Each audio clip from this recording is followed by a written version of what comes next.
Друзья, всем здорово! Ножичек от компании BAK, моделька Vintage Evit. Это версия Large, есть еще уменьшенная версия Small на пару сантиметров меньше.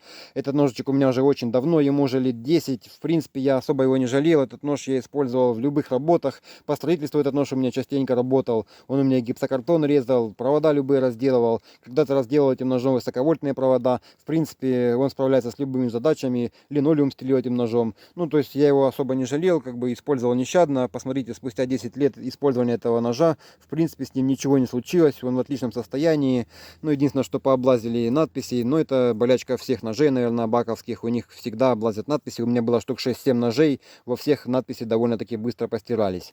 Ну, этот нож остается одним из моих любимых ножей, очень он мне нравится, им очень классно работать, он никак не вызывает никакого дискомфорта в руке, когда вы работаете с этим ножом.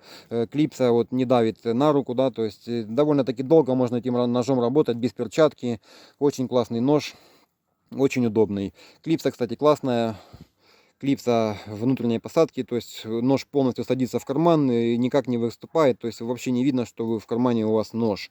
Можно подумать, что это какая-то ручка, ну вот, к примеру, такая еще моделька есть, с такой клипсой, тоже глубокой посадки. Ну, то есть клипсы у баков классные, мне нравятся эти клипсы. Ну и сам ножичек, да, то есть очень мне нравится его дизайн, эргономика этого ножа, очень красивые накладочки. В любой компании, где бы вы ни достали этот нож, никто не скажет, что это нож там фу, говно, причем видео об этих ножах снято очень много плохих отзывов об этих ножах. В них есть определенное количество косяков именно в этой версии. Ну и вообще в ножах BAK, я бы сказал, довольно-таки много косяков. Как-то халтурно они собираются, но тем не менее все равно они остаются продаваемыми ножами. Я бы сравнил этот нож с автомобильным концерном ВАЗ, в частности ВАЗ-2121, Нива, да, как бы не плевались на эту машину. Выходя на дорогу, вы видите огромное количество Нив, причем последнего года выпуска. То есть эти автомобили все равно остаются продаваемыми.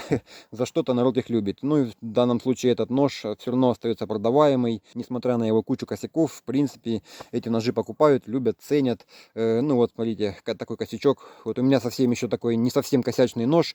Вот здесь это фальш-лезвие, да, как он называется, вот заканчивается где-то вот здесь. Если перевернем на эту сторону, то видно, что вот здесь где-то разница в полсантиметра.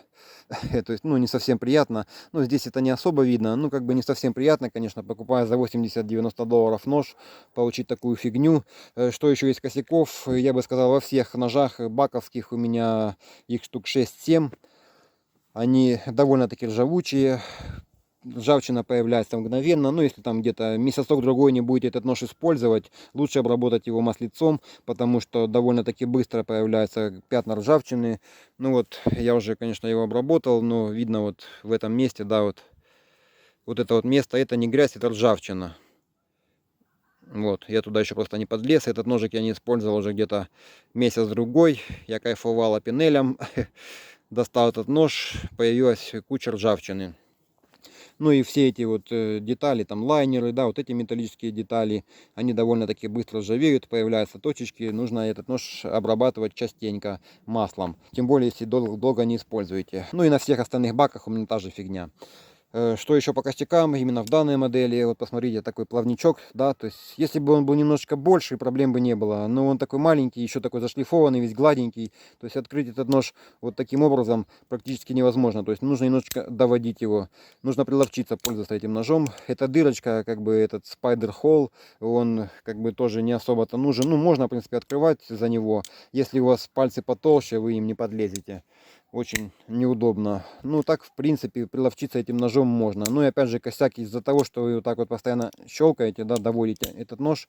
В этом месте нет бонки. Эта бонка находится внутри ножа, то есть в самом клинке вставлена боночка, и она ходит по таким вот направляющим. И когда вы щелкаете этим ножом, эти направляющие бонкой выбиваются, и со временем у вас этот замок, лайнер заходит до конца, то есть клинок немножечко отгинается. Уже пару раз этот нож я разбирал, подклепывал, да, ремонтировал, чтобы вот нормально становился лайнер-лок. Но, тем не менее, этот нож мне очень нравится, я продолжаю его использовать. Я обязательно возьму еще несколько ножей из этой линейки, из линейки Vintage. Vintage Force, Vintage Pro, очень классные ножи, Vintage Select тоже неплохие, там разные марки стали. В принципе, здесь сталька тоже неплохая, это сталька Sandvik. Ну, как бы у меня никакого дискомфорта она не вызывала, я ей работал, к примеру, я стелил линолеум на всю квартиру, на 3 комнаты, коридор, этим ножом именно резал линолеум вообще без проблем, то есть он классно порезал, вообще не затупился, ну, как бы у меня претензий к этому ножу нет.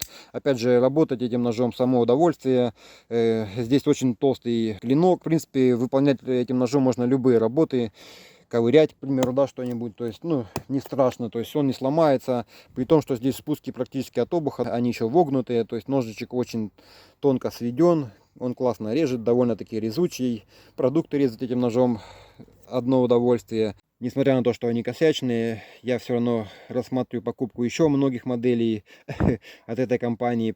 Ну, в общем, как-то так, друзья. До новых встреч. Пока-пока.